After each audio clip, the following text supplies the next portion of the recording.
Well, good morning. My name is Sandy Barrientos, and I have been a member of the Episcopal Church my entire life. As a matter of fact, the church that I was baptized in, Emmanuel in Washington, D.C., doesn't even exist anymore. So that gives you an idea of just how long this has been going on with me. My husband and I, Albert, moved to Denver from Florida. Well, I would say number one, but it's not true. But number one, to get out of the heat. It is so hot in Florida, it is unbearable. It's just no place to go. Don't move there. Take my word for it.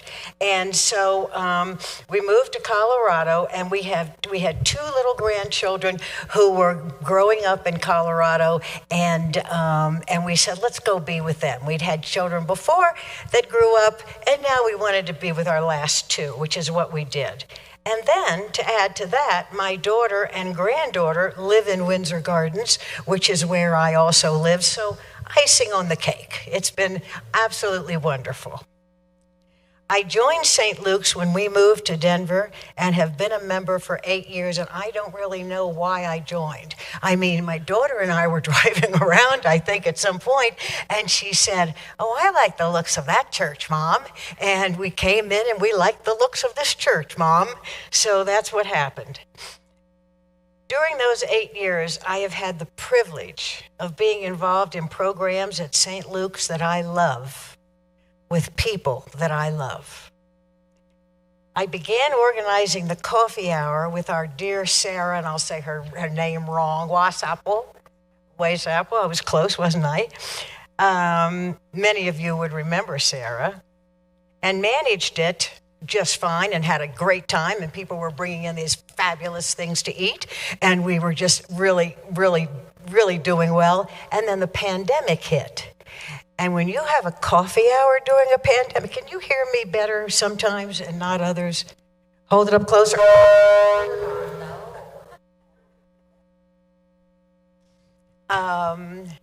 When you have a coffee hour during I'm trying to find the right spot. When you have a coffee hour during the pandemic, that is a piece of work, because you have to wrap the food a certain way, serve the food a certain way, have it available a certain way. I mean, it was rules. And also, you have drinks, same thing. Serve them a certain way, in a certain container, lots of rules. And we did it and pulled it off. But it was no easy task. When the pandemic ended, which was maybe 6 months ago? I don't even remember. But we didn't have to do that anymore. I felt like I'd been let out of jail. I mean, I could just do anything with the food. You want to come up and put your hand in that piece of cake and put it in your mouth? You could. It was heaven. So that finally did end. I have a terrible memory for names. I can sort of tell I've seen you before by your shape and your looks, but I have no idea what your name is. And it's always been like that. So I moved to St. Luke's, and these were very nice people. I had no idea what their name was. So with Albert, my husband, and I came up with an idea of how to make name tags and how to attach them, and how to keep track of them.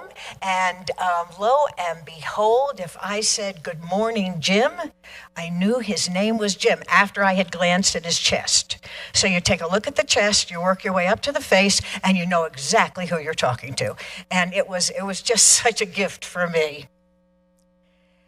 With the support of Jean Griffiths, she's in the choir. I have been involved with the Welcome Committee, and I will tell you that is really a wonderful thing to experience. And if you have a chance, join it, because you welcome new people into the church and you find out where they came from.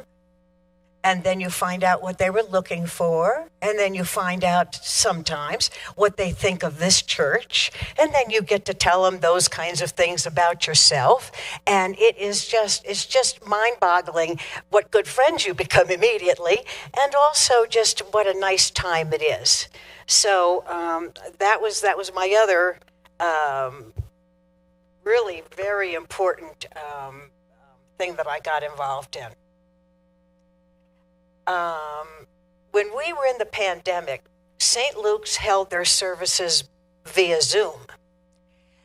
And I loved it. I mean, you can see me sitting in my nightgown, in my condo, singing my heart out, answering the things with the service. It was just a gift for me, a complete gift for me. So that just meant everything to me. During these years, the people of St. Luke's have become part of my family, and this building is part of my home. I love this building. It's been an honor to pledge and contribute to St. Luke's and to be a part of keeping it a vibrant community.